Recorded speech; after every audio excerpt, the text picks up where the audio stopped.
Demokrasi dan penghargaan yang setingginya kepada adik-adik semua yang telah ikut 1,5 jam mendengarkan sosialisasi dari kami Komisi Pemilihan Umum Kota Palembang. Mari kita berkomitmen bersama sebagai warga negara yang baik. 17 April 2019 kita akan menggunakan hak pilih kita sebaik-baik. Katakan tidak dengan golput. Satu suara menentukan 5 tahun masa depan bangsa ini. Kita yang di luar maupun yang ada di dalam punya hak sama untuk menentukan kelanjutan masa depan bangsa Indonesia. Jadi sekali lagi, bagi ayu adik yang cuma baca pilih presiden, pilihlah presiden sesuai aturan. Bagi yang baca milih presiden DPR RI dipilih, gunakanlah pilihan sesuai aturan. Kita boleh beda ke kamar, boleh ada memilih si A, si B, si C, tapi kita sama-sama warga Indonesia, sama-sama sedulur, sama-sama senasib sepenanggungan. Jangan urusan milih itu kita saling rambut. Jangan. Gunakan hak pilih kita baik-baik, gunakan hak pilih kita sesuai dengan pilihan kita. Yang penting bagi kami, aku selaku Ketua KPU, Ibu Yeti sebagai komisioner yang bertanggung jawab sosialisasi, kawan-kawan relawan demokrasi, Ibu Kalapas, seluruh jajaran Lapas Wanita Palembang, mari kita bersama-sama mendatangi pas tanggal 17 April itu TPS, karena di sini ada 2 TPS. Gunakan hak pilih kita dengan baik. Sekali lagi, saya atas nama pribadi dan atas nama Baga KPU mengucapkan terima kasih sebanyak-banyaknya. Selamat kita menggunakan hak pilih kita sebagai warga negara yang baik. 17 April 2019 datang ke TPS, coblos sesuai pilihan kita.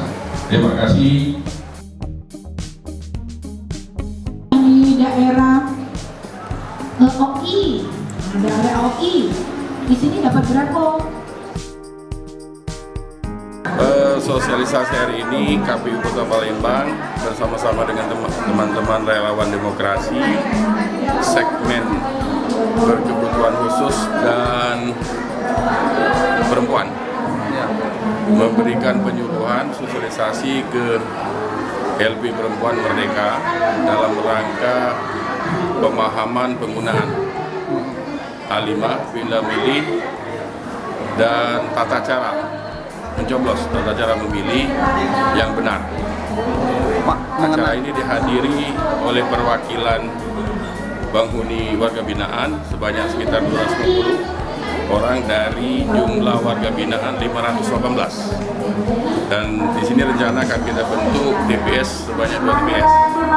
Kita berharap pada saat tanggal 17 April 518 warga binaan dapat menggunakan hak pilihnya dengan baik sesuai tingkatan, sesuai A5 yang mereka miliki. Karena tidak semua warga binaan di Lapas Merdeka ini dapat menggunakan 5 surat suara, karena ada antar provinsi, ada antar kabupaten, dan antar kecamatan. Jadi akan kita lihat nanti di A5-nya, kalau dia bukan warga Kota Palembang, jadi A5-nya mungkin dari daerah Sekayu atau daerah OI, maka yang bersangkutan tidak bisa menggunakan hak pilihnya untuk DPRD Kota Palembang. Tapi mereka kalau di DPR RI yang dari Sekayu bisa memilih di Dapil 1, DPD dan DPR RI. Pak, mengenai sosialisasi ini mana yang lebih ditekankan? Mengingat penghuni lapas kan mereka belum tahu tata caranya, atau sebagian ada yang belum tahu. Penekanan pertama penggunaan A5 pindah memilih, karena di sini kan warga banyak yang berasal dari luar Kota Palembang. Jadi bagi warga yang di luar Kota Palembang akan kita bantu fasilitasi untuk mendapatkan hak A5. Kita tadi pesankan kepada warga binaan kalau pas keluarganya besok supaya mereka minta ngurus A5 di daerahnya masing-masing. Kemudian melalui lapas mereka mendaftarkan A5 itu ke Kalapas untuk berkoordinasi dengan KPU. Nah, itu. Apakah selanjutnya akan berkelanjutan Pak sosialisasi? Oh terus, kita target tingkat partisipasi 77,5% itu harus tercapai. Di Kota Palembang. 77,5% itu kan target nasional pemilu serentak 2019 ini. Itu memang target untuk per daerah ya Pak ya? Seluruh Indonesia. Oh, hak suaranya 77,5. Dari Palembang sendiri Sama, karena kita melihat kepentingan selain dari kepentingan pemilu presiden wakil presiden, ada kepentingan para calon yang akan mendorong seluruh konstituen calon pendukung mereka untuk memilih. Jadi target itu mudah-mudahan bisa tercapai dengan baik.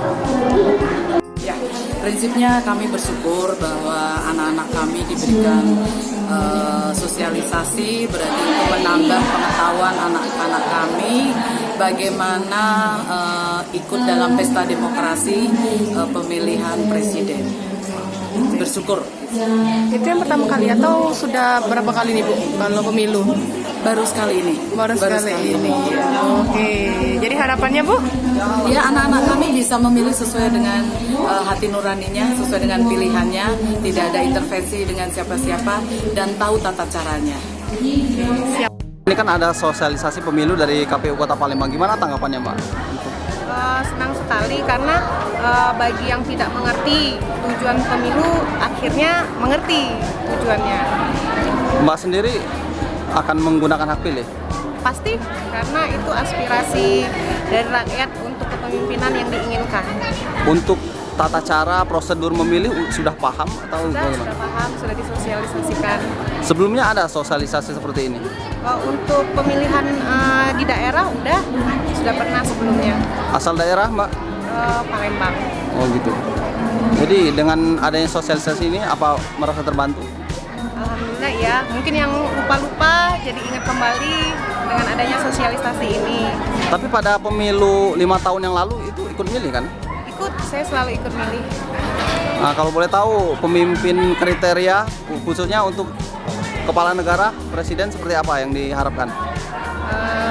Yang pasti sangat peduli dengan rakyat, berhubung tempat ini warga binaan, ya mungkin kalau untuk masyarakat di luar kan banyak istilahnya aspek-aspek fasilitas dan lain sebagainya. Untuk yang khusus warga binaan, mohon untuk kepemimpinan yang sekarang lebih dipedulikan, mungkin dari remisi, terus mungkin pembebasan untuk usia yang sudah lanjut atau untuk remisi-remisi warga binaan yang baik. Gimana tanggapannya mengenai sosialisasi pemilu kali ini di Lapas Wanita Palembang? Terima kasih, kami di sosialisasi sangat bahagia karena kami dianggap berhak mengikuti dalam pemilihan ini. Mbak sudah bagaimana pengalaman memilih pada 5 tahun yang lalu gitu? Pengalaman pemilihan itu waktu itu saya di Lampung, nggak di sini. Jadi sebenarnya udah tahu tata caranya. Tahu tata caranya. Mengenai ada sedikit perubahan ini gimana? Ada kendala nggak? Tata cara memilih? Nggak ada kendala. Berarti untuk tahun ini bakal menggunakan hak suaranya? Iya, Sudah memenuhi syarat? memenuhi syarat. Kira-kira kalau untuk kepala negara kriteria pemimpinnya seperti apa sih Mbak? Yang jelasnya bisa mengayomi masyarakat Indonesia. Untuk perempuan sendiri apa yang diharapkan dari seorang perempuan untuk pemimpin negara? Untuk pemimpin yang jelas kami sebagai narapidana ini, kami minta hak kami minta dihapuskan PP 99, kami ingin cepat pulang. Sudah berkeluarga? Dengan Mbak siapa Mbak?